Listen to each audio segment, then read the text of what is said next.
Okay, let's talk about the very end of the lottery. This will be the final video of the week. Let's ask ourselves what actually happens at the end of the story. And when I say that, I'm asking you to pay very attention to the story, right? To what is actually there in the text. And so I'll read the final 3 brief little paragraphs. Because what actually happens in the story, I would say most students don't, they think something happens when it really doesn't happen. And I'm going to talk about that in a second. So final 3 paragraphs. Tessie Hutchinson was in the center of a cleared space by now, and she held her hands out desperately as the villagers moved in on her. "It isn't fair," she said. A stone hit her on the side of the head. So, a stone hit her on the side of the head. Old Man Warner was saying, come on, everyone." Steve Adams was in front of the crowd of villagers with Mrs. Graves beside him. "It isn't fair, it isn't right," Mrs. Hutchinson screamed, and then they were upon her. Does Tessie Hutchinson die in the story? Is it told anywhere in the text that Shirley Jackson wrote that Tessie Hutchinson dies? The answer to that is no, okay? A stone hit her in the head, and of course, you know, they were upon her is very suggestive, but in the story, does Tessie Hutchinson die? And I would say no. Now, maybe you're saying, oh, he's just being really anal and he's being really nitpicky, and what's the difference? Well, this is a story about conformity, right? Among other things. And I think it takes us, you know, if Tessie Hutchinson dies, who kills her, right? It's not Shirley Jackson. She does not write that into the story, not technically. And maybe you think it's a small, minor difference, but I think concerning sort of the spirit of the story and what the story is addressing, I don't think it's a minor detail.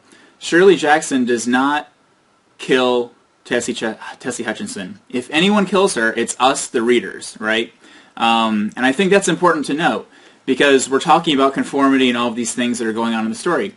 We can ask ourselves, if you're in the village, would you participate in the lottery? So let's say you're among the 300 villagers. You oppose the lottery. Tessie Hutchinson's lot is drawn. We are now upon her. Are you any less guilty if you are in the crowd but do not throw a stone? So maybe you can get off on a technicality and say, oh, well, I didn't throw a stone, so I didn't kill her. But you didn't do anything to save her, right? And so, you know, I think, like in that situation, you are a passerby, right? You are sort of passively involved in what's going on. And reading, you know, a lot of times is a passive activity. We're sort of looking in from the outside. But what Shirley Jackson does with this ending, you know, she could write another 2 sentences and say, yeah, they killed Tessie, whatever. But what she's done is taking like a passive activity like reading and made it active, right? So the story ends, and naturally we want to continue it. And so as readers, what's happening here is we're doing the killing. We kill Tessie Hutchinson. It's not Shirley Jackson that does it in the story, okay? And I think that has to do with what we're getting at when we talk about conformity, right? Is that it's maybe that we are complicit in acts, even if we do not commit them ourselves. So if you're in the lottery and you don't throw the stone, is that the same as standing up for Tessie Hutchinson or opposing the lottery boisterously? I think it's not. I think even if you're in the crowd and you allow it to happen, you're still guilty in a way. And so what Shirley Jackson is doing is by making us, the readers, the ones who kill her, we are somehow, you know, guilty of the homicide just like everyone else in the village is. And so she's tearing down this line. We're no longer passive observers from the outside. We actually enter the story, and it's basically like we're throwing stones, because if anyone kills Tessie Hutchinson, it's us, the readers.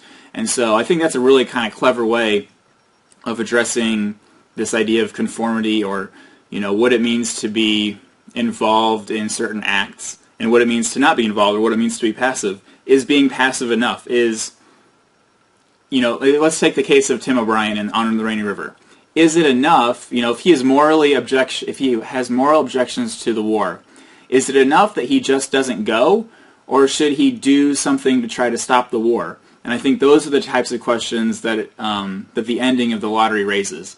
What's the difference between being passively involved and being actively involved? And I just love that ending. I love the fact that she does not actually die in the story, and that if we think she dies, that only happens in our mind, because we sort of want her to die, because we want the story to have that conclusion. And so Shirley Jackson's playing on that that need that all readers have, and I think that's really cool.